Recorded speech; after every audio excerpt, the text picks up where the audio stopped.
ನಮಸ್ಕಾರ ಸ್ನೇಹಿತರೆ, ನಾನು ರಮೇಶ್ ಉಡುಪಿ. ತಮ್ಮ ಜೀವನವನ್ನು ಬದಲಾಯಿಸುವ ಮೋಟಿವೇಶನಲ್ ವಿಡಿಯೋಗಳಿಗಾಗಿ ಈ ಚಾನೆಲ್ ಅನ್ನು ದಯವಿಟ್ಟು ಸಬ್ಸ್ಕ್ರೈಬ್ ಮಾಡಿ. ತಾಯಿ ಮತ್ತು ಹೆಂಡತಿ ಜೀವನದ ಎರಡು ದೋಣಿಗಳು. ವೀಕ್ಷಕರೇ, ಇದು ಒಂದು ಹೃದಯ ಸ್ಪರ್ಶಿ ವಿಷಯ. ಅದು ನಮ್ಮ ಜೀವನದ ಅತ್ಯಂತ ಮುಖ್ಯವಾದ ಇಬ್ಬರು ಮಹಿಳೆಯರ ಬಗ್ಗೆ. ಅವರೇ ನಮ್ಮನ್ನು ಸಾಕಿ ಸಲಹಿದ ಪ್ರೀತಿಯ ತಾಯಿ ಮತ್ತು ನಮ್ಮ ಪ್ರತಿ ಕಷ್ಟ ಸುಖಗಳಲ್ಲಿ ಭಾಗಿಯಾಗುವ ಮುದ್ದಿನ ಹೆಂಡತಿ. ಇವರಿಬ್ಬರು ನಮ್ಮ ಜೀವನದಲ್ಲಿ ಎರಡು ದೋಣಿಗಳಂತೆ. ಆದರೆ ಎರಡು ದೋಣಿಗಳಲ್ಲಿ ನಾವು ಕಾಲಿಟ್ಟಿರುವುದು ಒಂದೊಂದೇ ಕಾಲುಗಳಿಂದ. ಇವು ಎರಡು ದಿಕ್ಕುಗಳಲ್ಲಿ ಸಾಗಿದರೆ ಜೀವನದ ಸಮತೋಲನ ಕಳೆದು ಹೋಗಬಹುದು. ಆದ್ದರಿಂದ ಈ ಎರಡು ಸಮಾನವಾಗಿ ಗೌರವಿಸಿ ಮಾನ್ಯತೆ ನೀಡಿ ಸಾಗಿದರೆ ಮಾತ್ರ ನಾವು ನಮ್ಮ ಜೀವನದಲ್ಲಿ ಆನಂದ ಸಾಗರವನ್ನು ತಲುಪಬಹುದು.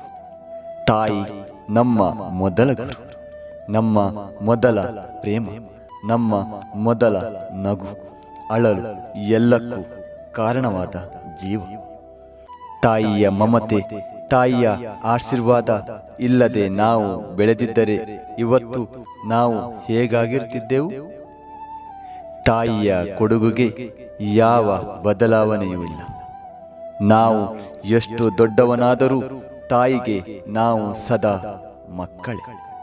ಅವಳು ಮಾಡಿದ ತ್ಯಾಗಗಳು, ನಮ್ಮನ್ನು ಬೆಳೆಸಲು ಅವಳು ಪಟ್ಟ ಶ್ರಮ, ನಾವು ಬೆಳೆದ ಹಾದಿಯ ಹಿಂದೆ ನಿಂತಿರುವ ಅವಳ ಅಸ್ತಿತ್ವ ನಾವು ಮರೆಯಬಾರದು.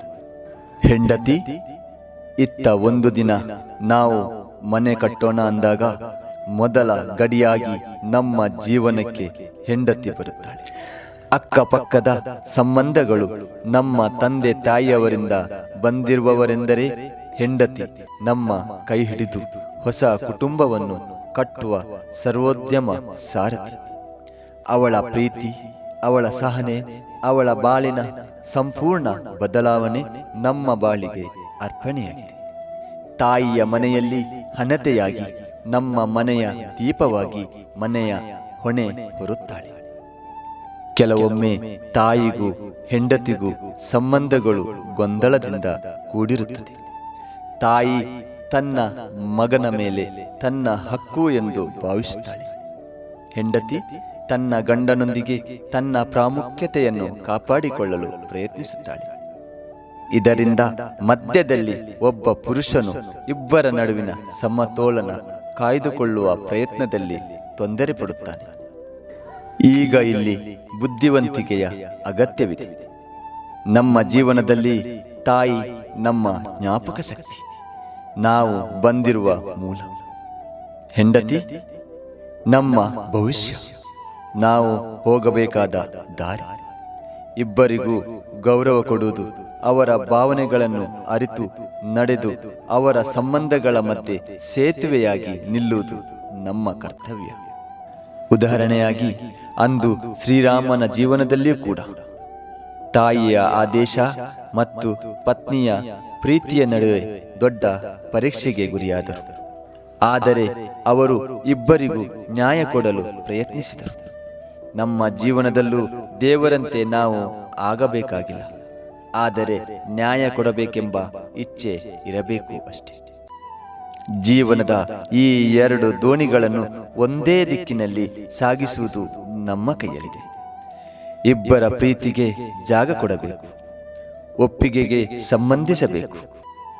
ಇಬ್ಬರ ನಡುವಿನ ಸ್ಪರ್ಧೆಯನ್ನು ಸಹಬಾಳ್ವೆಯಾಗಿ ರೂಪಿಸಬೇಕು. ಆಗ ನಮ್ಮ ಮನೆಯ ಶಾಂತಿ, ಸಮತೋಲನ ಮತ್ತು ಆನಂದ ತಾನಾಗಿಯೇ ಬರುತ್ತದೆ. ತಾಯಿ ಮತ್ತು ಹೆಂಡತಿ ಅವರು ವಿರೋಧಿಗಳಲ್ಲ, ಅವರು ನಮ್ಮ ಜೀವನದ ಪಾಠಪೂರ್ವಕ ಸಹಯಾತ್ರಿಗಳು. ಅವರು ಹೇಗಿರಬೇಕು ಅನ್ನೋದು ಅವರ ವಿಷಯವಲ್ಲ, ಬದಲಾಗಿ ಹೀಗಿರುವವರೊಂದಿಗೆ ನಾವು ಹೇಗೆ ನಡೆಯುತ್ತೇವೆ ಎನ್ನುವುದು ನಮ್ಮ ವಿಷಯ.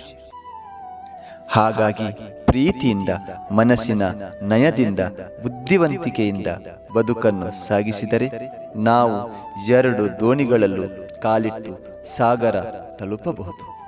ಅದುವೇ ಆನಂದ ಸಾಗರ. ಆನಂದ ಸಾಗರ. ಧನ್ಯವಾದಗಳು.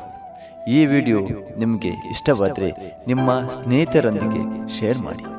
ನಿಮ್ಮ ಒಂದು ಶೇರ್ ನಿಮ್ಮ ಸ್ನೇಹಿತರ ಜೀವನ ಶೈಲಿಯನ್ನು ಬದಲಾಯಿಸಬಹುದು. ಹಾಗೂ ದಯವಿಟ್ಟು ಸಬ್ಸ್ಕ್ರೈಬ್ ಮಾಡುವುದು ಮಾತ್ರ ಮರೆಯಬೇಡಿ. Thank you.